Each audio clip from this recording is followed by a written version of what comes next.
Ahoana ny fomba hiatrehantsika ity taona 2020 sy 2020 ity. Zay ny lohahevitra ianarantsika ao anatin'ny atelona, zany hoe ny anio, ny rampitso ary ny afakapitso. Ahoana ny fomba hiatrehantsika ity taona 2020 sy 2020 ity. Manantitrantitra ny fiarabana ho antsika rehetra, tratran'izao fotoana mahafinaritra izao, ary manantitrantitra ny fiarabana antsika rehetra nahatratra ny taona 2020 sy 2020 mba ho taom-pahombiazana ary ho taona hahavonina antsika ao amin'ny fiavian'i Jesosy ane izao taona 2020 sy 2020 izao. Amin'ity hariva ity dia tantara anankiray ao amin'ny Baiboly no tiako hisintomana ny saintsika rehetra. Ka ny lesona ho tsoahantsika dia lesona manao hoe aza mitsahatra ny mideran'Andriamanitra na inona zavatra miseho eo amin'ny fiainanao. Aza mitsahatra mideran'Andriamanitra na inona zavatra miseho eo amin'ny fiainanao. Tantaran'ny Joba, tantarana lehilahy anankiray ao amin'ny Baiboly no tiako hisintomana ny saintsika amin'ity anio ity. Ndao ary araka anokatra ny Baibolitsika isika. Ka ijery ny fanambarana ao amin'ny bokin'ny Joba. Joba toko voalohany ary ny 1 vakitsika amin'ny anaran'i Jesosy ny vakiteny rehetra izay vakitsika eto. Nisy lehilahy ozy izy tany amin'ny tany Oza.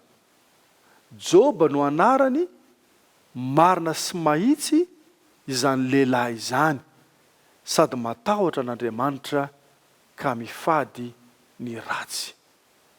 Joba no lehilahy ianarantsika tantara ao amin'ny Baiboly amin'ity hariva ity. Voalaza mazava tsara fa Joba dia lehilahy anankiray nipetraka tany amin'ny tanànan'ny Oza.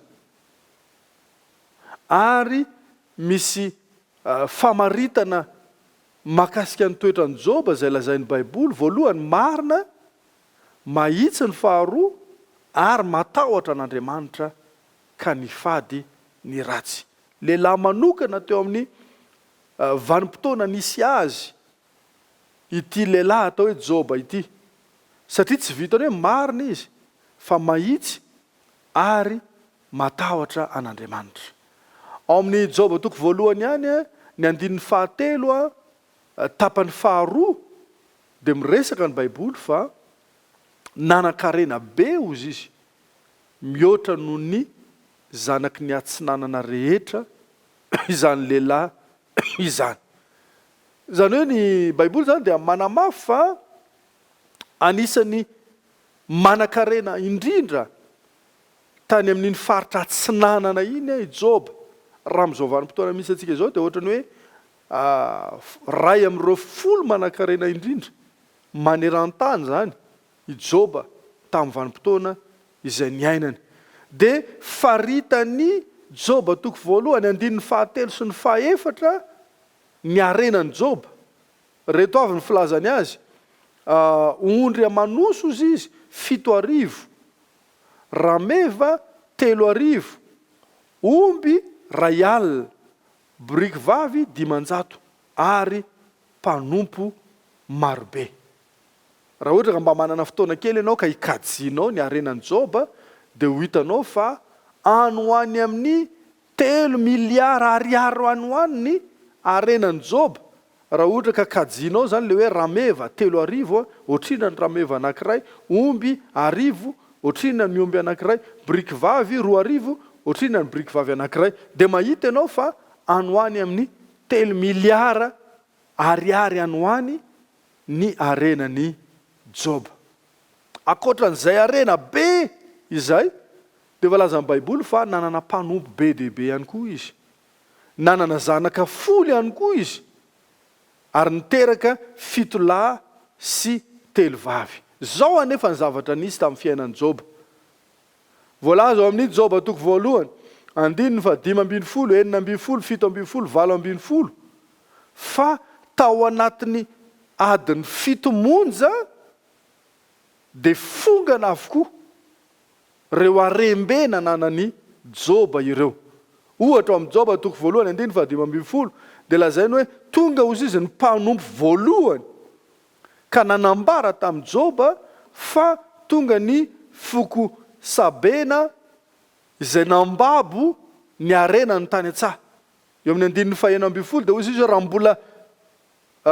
mbola niteny izy, zany hoe ilay mpanompo zany mbola vao manao tatitra, mbola tsy tapitra akory ny teniny, dia tonga indray ny anankiray mpanompo faharoa nanao tatitra. Eo amin'ny 7:10 dia ozy izy raha mbola niteny izy dia tonga indray ny mpanompo fahatelo.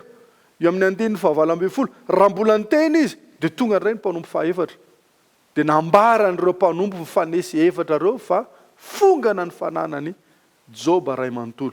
Eny fa na dia ny zanany 10 izay niresantsika teo ambony aza dia lazain'ny Baiboly mazava tsara fa maty avokoa reo rehetrarehetra reo.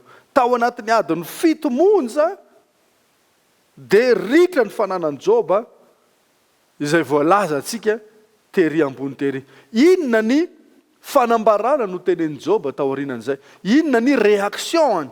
Inona ny fihetseapony? Dia zao ny fanambarany Baiboly ao amin'ny Joba 1:20-2:20. Dia nitsangana Joba ozy izy ka nandritra ny lambany ary nanaratra ny lohany dia niapoka tamin'ny tany ka niankohaka sady nanao hoe nitanjaka ny voahako tao akibony neny. Dia amin'ny tapany farany Jehova no nanaisitra, isaorana ane ny anaran'i Jehova tamin'izay rehetra izany. Dia tsy nanota Joba na nanome tsiny an'Andriamanitra. Tsy pio ilay teny hoe isaorana ane ny anaran'Andriamanitra, isaorana ane ny anaran'i Jehova. Ny fahaizan'i Joba sy ny fifandraisana tamin'Andriamanitra dia tsy fifandraisana ivelany fa fifandraisana any anaty lalipaka. Ka na ino kidona na ino kiantra tamin'ny fiainan'i Joba dia tsy nitsahatra ny deran'Andriamanitra izy, tsy nanome tsiny an'Andriamanitra izy, tsy nanota tamin'Andriamanitra izy. Ary izay no mahatonga an'ilay lesona izay raisika amin'ity hariva ity manao hoe aza mitsahatra ny mideran'Andriamanitra na inona zavatra miseho. Raha hiatrika nyity taona 424 ity isika, mety maro ny zavatra hianjady amin'ny fiainantsika, mety hisy soa, mety hisy zavatra fanohatra amin'izay, fa na ino kodona dia aza mitsahatra ny mideran'Andriamanitra amin'ny zavatra rehetra. Aoka tsy hanome tsiny an'Andriamanitra na oviana, aoka tsy atao an-tsaina na oviana ny fanenenana, fa aoka hideran'Andriamanitra amin'ny zavatra rehetra. Tiako raha ho toe-tsainao zany, satria zany ny ahafahantsika miatrika ampifaliana n'izao taona izao ka hananantsika fiadanam-po ao anaty. Andriamanitra ny hitahantsika rehetra ary izy ihany koa ny ampahery antsika menakavy. Amen.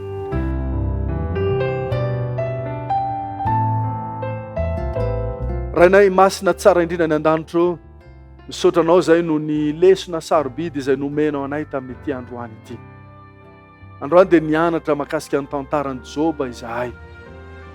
Na dia nandalo toe zavatra sarotra ary izy, dia nahay nideran'Andriamanitra mandrakariva. Nahatonga anay nandreny lesona fa na inona zavatra mitrango eo amin'ny fiainanay dia aoka haideranao mandrakariva izahay. Eo ampiatrehana nyity taona vaovao ity dia ampianaro anay ny miara-mandeha aminao, mahatoky anao, mahatahotra anao tahaka an'izany lehilahy anao izany.